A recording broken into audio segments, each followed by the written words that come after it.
काय दुखंड काय सर, काल राष्ट्रवादीच्या मुखपत्रामध्ये किंवा त्यांच्या मासिकामध्ये प्रदेशाध्यक्ष शशिकांत शिंदेंनी जी भूमिका मांडली त्यात ते असं म्हणतात की दोन्ही राष्ट्रवादींचं विलिनीकरण होणार होतं आणि अजितदादा या विलिनीकरणाचे किंवा त्या पक्षाचे प्रमुख किंवा सूत्र त्यांच्या हाती असणार असते.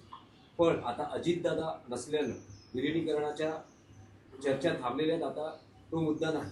सर, त्याला जोडून अदृश्य शक्तींमुळे अजितदादांना वेगळं व्हावं लागलं होतं असं देखील त्यांनी दावा केला. हे बघा, तुम्ही वारंवार हे प्रश्न चुकीच्या पक्षांना विचारताय. राष्ट्रवादी काँग्रेसमधल्या अंतर्गत घडामोडीशी काँग्रेस शिवसेना यांचा काय संबंध आहे? फार तर भाजपचा असू शकतो, कारण भाजपा या सगळ्या राजकारणाची सूत्र हलवते. अदृश्य शक्ती अदृश्य हात हे भाजपकडनंच येत असतं. त्याच्यामुळे राष्ट्रवादी काँग्रेसचं विलिनीकरण होणार की नाही, विलिनीकरणावरती नंतर कोण अध्यक्ष होणार, हे त्यांचे प्रश्न आहेत, ते त्यांचे विषय आहेत. त्याच्यावरती आम्ही का बोलावं? सुप्रियाताई सुळे बोलू शकतील किंवा त्यांच्या पक्षाचे जयंतराव पाटील बोलतील, अजित पवारांच्या पक्षाचे नेते बोलतील, नरहर झिरवळ बोलतील. झिरवळ बोलू शकतील याच्यावरती.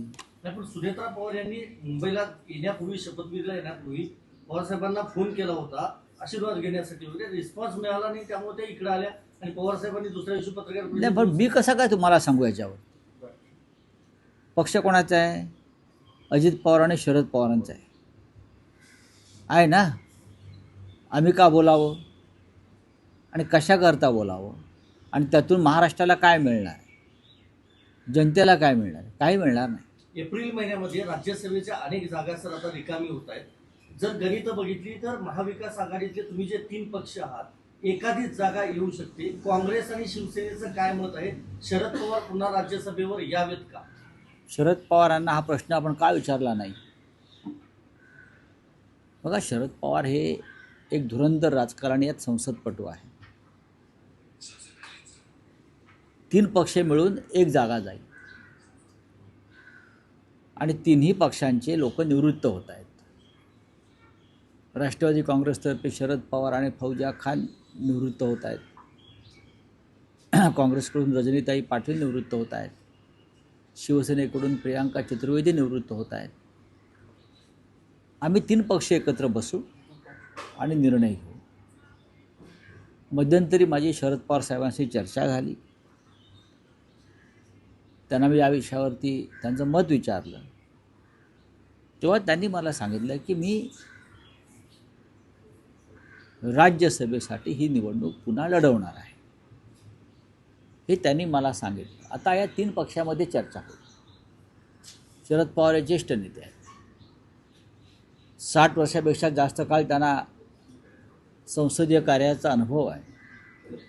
त्याच्यामुळे जर शरद पवार साहेबांनी ही भूमिका व्यक्त केली आहे आणि ही भूमिका त्यांनी काँग्रेसलाही सांगितलेली आहे, त्याच्यामुळे आता महाविकास आघाडीमध्ये या विषयावर चर्चा होईल. कधी तुम्ही एकत्र बैठक घेऊ शकता या संदर्भात? तुम्ही असं म्हणणार की मध्यंतरी चर्चा झाली, पण अलीकडच्या ज्या सगळ्या राजकीय घटना, विशेषतः अजित पवारांचं अपघाती निधन आणि त्यानंतर राष्ट्रवादी विलिनीकरणाची चर्चा, आताही शरद पवारांचं हे मत आहे का? नाही, जर 2 पक्षाचं विलिनीकरण झालं तुम्ही म्हणताय त्याप्रमाणे, तर पाहावं लागेल. मग निर्णय, मग त्यानंतर भूमिका बदलू शकतात. विलिनीकरण झालं, पण मला विलिनीकरण होईल असं वाटत नाही. झालं तर आनंद आहे. शरद पवारांना 45-50 मतं ही त्यांची स्वतःची होतील. कदाचित त्या काय निर्णय होतील 2 विलिनीकरण झाल्यावर नेत्यांचे मी सांगू शकत नाही. पण महाविकास आघाडीकडे आत्ता या क्षणी एक उमेदवार पाठवण्याइतकी संख्याबळ आहे. नाही, पण राऊत साहेब, तुम्ही म्हणालात की शरद पवारांची इच्छा आहे राज्यसभेवर परत येण्याची. तुमच्याशी जी चर्चा झाली आणि आता समजा जर विलिनीकरण झालं तर मग काही सांगता येत नाही. यात अर्थ काय नेमका आहे? हा अर्थ तुम्ही सुनेत्रताई पवार, ज्या अजित पवार गटाच्या उपमुख्यमंत्री आहेत, त्यानंतर सुप्रियाताई सुळे आणि शरद पवार साहेबांशी या विषयावर तुम्ही प्रश्नोत्तरं केली पाहिजे. मी इतकंच सांगेन की या क्षणी महाविकास आघाडीचा एक उमेदवार निवडून जाईल एवढं संख्याबळ आमच्याकडे आहे. 49 ते 50 एवढं संख्याबळावरती आम्ही एक उमेदवार आमचा जाऊ शकतो, नाही, मग तिघांचा विलीनीकरण मिळून. जर झालं नाही तर काँग्रेस आणि शिवसेना पाठिंबा देणार का पवारांना? पण विलीनीकरण होणार आहे का? तुमच्याकडे काय पक्की माहिती आहे का? तुम्ही सांगा, मग मी उत्तर देतो की विलीनीकरण होणार आहे किंवा होणार नाही. यानुसार माझं उत्तर असेल. प्रफुल्ल पटेल अनौपचारिक गप्पांमध्ये म्हटलेत की विलिनीकरण होणार नाही. अनौपचारिक